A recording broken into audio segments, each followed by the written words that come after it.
Triggering a slice usually refers to playing a sample from a position other than the start. To see what this means, take a look at the Sampler Waveform tab and right-click on either the top or bottom ruler and select Zero S Effect. This displays a series of values from 00 to FF that run the length of the entire sample. You can use these values to pick out points of the waveform that you would like to trigger from. Be aware that the command must be on the same line as a note, or nothing will happen.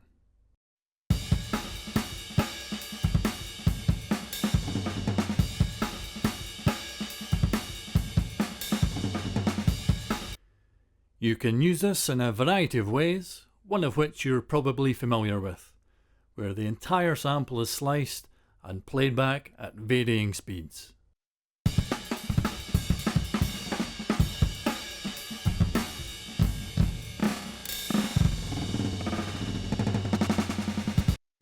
The S command can also work in a couple of other ways. The first is if an instrument uses phrases. Then the value entered will trigger the phrase from that line.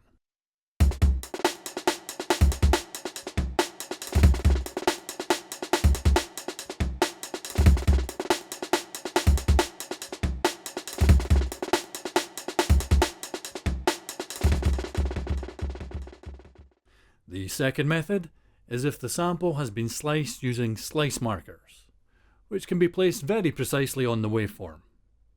In this case, the value entered will trigger that numbered slice.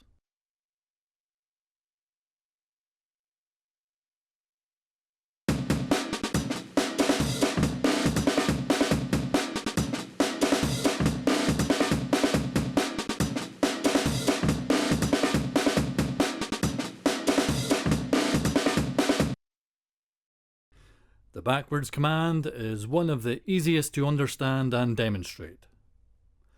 A value of 0 will play the sample in reverse from its current playback position. A value of 1 will play it forwards again.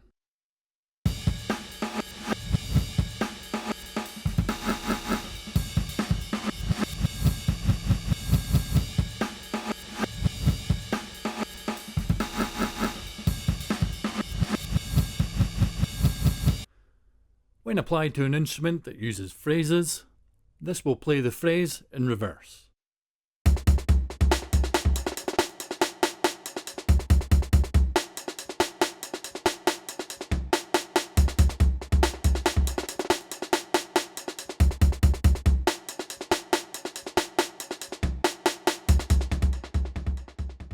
So the samples are still played forwards, but the playback of the notes and effects is reversed.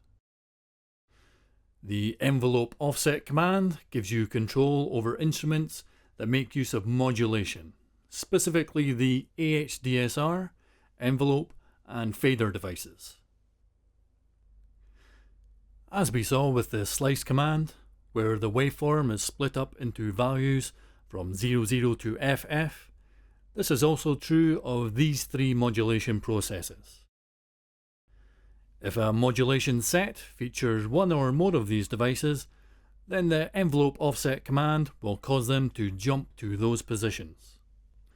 So while the instrument originally sounds like this, you can make it behave like this.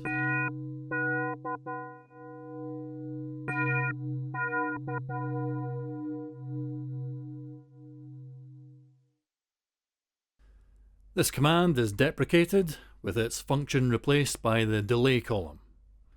It's really only included so that old Renoise songs remain compatible. You should probably avoid using it.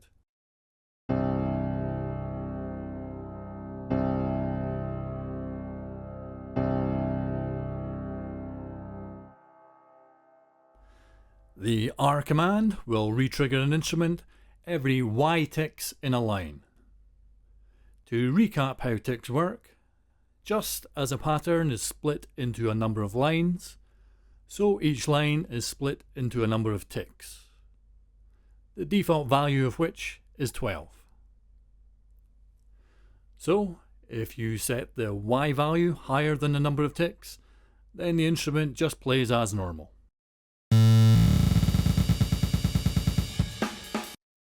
The X value determines what happens to the volume each time the instrument is re-triggered. And you can see what each value does in the Effect Commands reference card and the online user manual.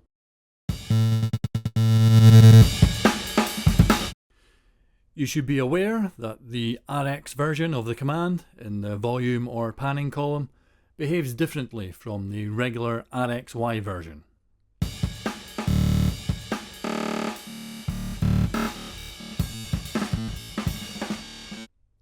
Here, the instrument will be re-triggered from the very beginning, while here, an instrument samples will be re-triggered from their current playback position.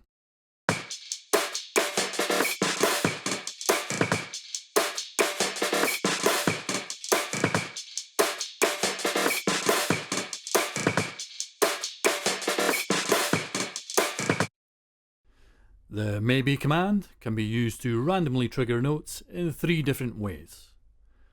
First, in the Master Effects column, the value entered is the chance that the entire line will be triggered.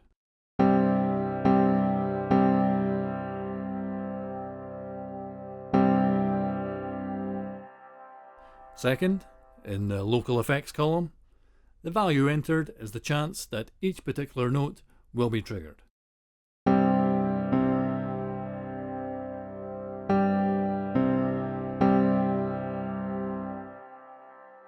Third is mutually exclusive mode, which is selected by using Y00 in the Master Effects column.